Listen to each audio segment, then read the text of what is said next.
નમસ્કાર મિત્રો, જય શ્રી કૃષ્ણ. સ્વાગત છે ફરી એક વખત આપનું આપણી યુટ્યુબ ચેનલ ભક્તિ કીર્તન સંગ્રહમાં. મિત્રો, આજના આ વિડીયોમાં આપણે પુરુષોત્તમ માસમાં કરવામાં આવતું વ્યતિપાતના વ્રત વિશે વાત કરીશું. આ વ્રતનો મહિમા, વ્રતની વિધિ અને વ્રતની કથા સાંભળીશું તથા આ વ્રત શું છે, કેવી રીતે કરવામાં આવે છે અને શા માટે કરવામાં આવે છે તેના વિશે પણ જાણીશું. તો અંત સુધી મારી સાથે જોડાયેલા રહેજો. વિડીયો પસંદ આવે તો કોમેન્ટ સેક્શનમાં પુરુષોત્તમ માસ નિમિત્તે જય શ્રી કૃષ્ણ લખજો. અને જો આપ આ વ્યતિપાતનું વ્રત કરતા હોય તો અમને કોમેન્ટ સેક્શનમાં જરૂરથી જણાવજો. તો બોલીએ પુરુષોત્તમ ભગવાન કી જય, શ્રી વિષ્ણુ ભગવાન કી જય. વ્યતિપાતની વ્રતકથા. એકવાર ચંદ્રમાને કુમતિ સૂઝી.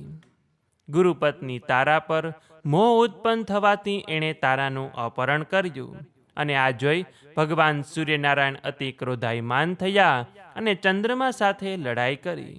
સૂર્યચંદ્રનો ક્રોધ સામસામો અથડાતા એક વિરાટકાય આવૃત્તિ જન્મી. આગના ગોળા જેવી આંખો, ખીલા જેવા દાંત, પીળા ઝાખરા જેવા દાઢીમૂછ અને દોરડા જેવા વાળ, ધણ જેવું નાક, ઝાડના થડ જેવા હાથ પગ અને તોતિંગ ડાળો જેવી આંગળીઓ. આવી બિહામણી આકૃતિને જોતા જ સૂર્યચંદ્ર લડતા બંધ થઈ ગયા. એ મહાકાય આકૃતિ વાદળોની ગર્જના જેવા અવાજે બોલી કે મારું નામ વ્યતિપાત છે, મને ભયંકર ભૂખ લાગી છે, સત્વરે મને ખાવા આપો, નહીતર હું આખી પૃથ્વીને ખાઈ જઈશ. આ સાંભળીને સૂર્યચંદ્ર બોલ્યા કે શાંત થા વ્યતિપાત, શાંત થા. તારા માટે ભોજનની ગોઠવણ થઈ ગઈ છે. મૃત્યુલોકમાં જે કોઈ નરનારી તારું વ્રત કરે એના બધા પાપ તારે ખાઈ જવાના, અને જે વ્રત ન કરે, વ્રતનો અનાદર કરે, એને તું ભયંકર પીડા આપી તારા ક્રોધનો શિકાર બનાવજે. તારું વ્રત કરનારને સુખ સંપત્તિ અને સંતતિ દેજે. અમારા તને આશીર્વાદ છે કે તારું વ્રત કરનાર ભાવિકને યમના પાસનો ભય નહીં રહે. બ્રહ્મ મુહૂર્તે ઉઠી સ્નાન કરી તારી મૂર્તિનું પૂજન કરી ફળફળાદીનું દાન કરનારના સકળ મનોરથ સિદ્ધ થશે. માર્કંડ પુરાણમાં મહર્ષિ માર્કંડ મુનિએ આ વ્રતના મહાત્મયનું વર્ણન યુધિષ્ઠિરને કહી સંભળાવ્યું છે. યુધિષ્ઠિરે યમદંડના મહાદોષમાંથી છૂટવા માટે કયું વ્રત કરવું એવો પ્રશ્ન કર્યો ત્યારે માર્કંડ મુનિએ હયશ્ચ રાજાની વાત કહી સંભળાવી. પૂર્વે હયસ્વ રાજાએ આ વ્રત કરીને એનું ફળ પૂર્વજન્મે જે અતિલોભી વૈશ્ય હતો અને વ્યતિપાત વ્રતનો તિરસ્કાર કરતા જે બીજા જન્મે ભૂંડ તરીકે જન્મેલો એવા વૈશ્યને અર્પિત કરી દીધેલું. એ વૈશ્યનું નામ ધનદાસ હતું.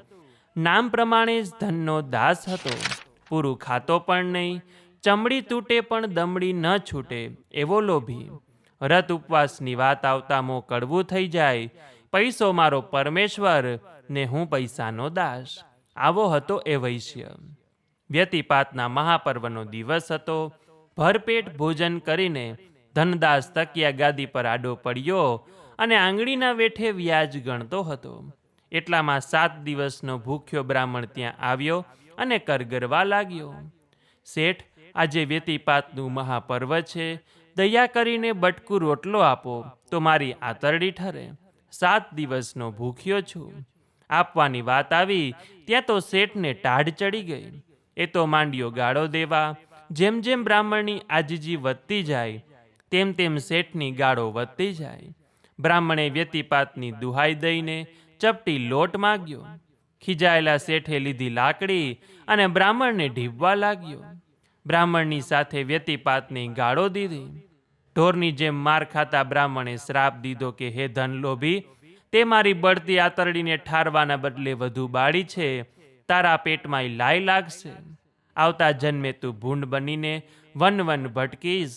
કોઈ દયાળુ તને વ્યતિપાત વ્રતનું ફળ આપશે ત્યારે જ તારો મોક્ષ થશે. મારો તને શ્રાપ છે.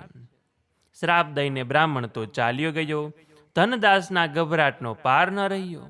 એ ગભરાટમાં જ ધનદાસનું મોત થયું અને બીજા જન્મે એ ભૂંડ બન્યો અને વન વન ભટકવા લાગ્યો.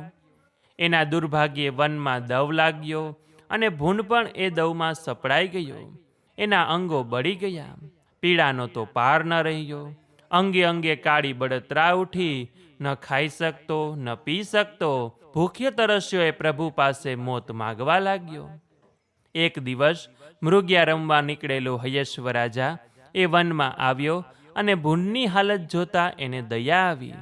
એ વિચારવા લાગ્યો કે આ ભૂંડ પૂર્વજન્મમાં એવા તે કયા મહાપાપ કર્યા હશે કે આજે આની આવી દશા છે.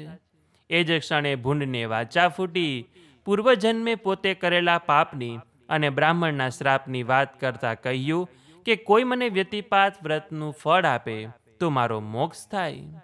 રાજા હયશ્વ વ્યતિપાતનું વ્રત પૂર્ણ શ્રદ્ધાથી કરતો હતો. તત્કાળ એણે હાથમાં જળ લઈને સંકલ્પ કર્યો અને વ્રતનું પુણ્ય ફળ ભૂંડને આપ્યું. એ જ ક્ષણે વૈશ્ય ભૂંડના દેહમાંથી મુક્ત થયો અને રાજાને હાથ જોડીને સ્વર્ગે ગયો.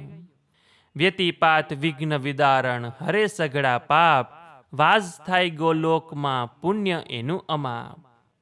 હે પુરુષોત્તમ ભગવાન, હે વ્યતિપાત, તમે જેવા તે વૈશ્યને ફળ્યા એવું જ તમારું આ વ્રત કરનાર, વ્રત કથા સાંભળનાર, વિડીયો જોનાર, સાંભળનાર સર્વ કોઈને ફળજો એવી અમારી તમારા ચરણોમાં પ્રાર્થના છે.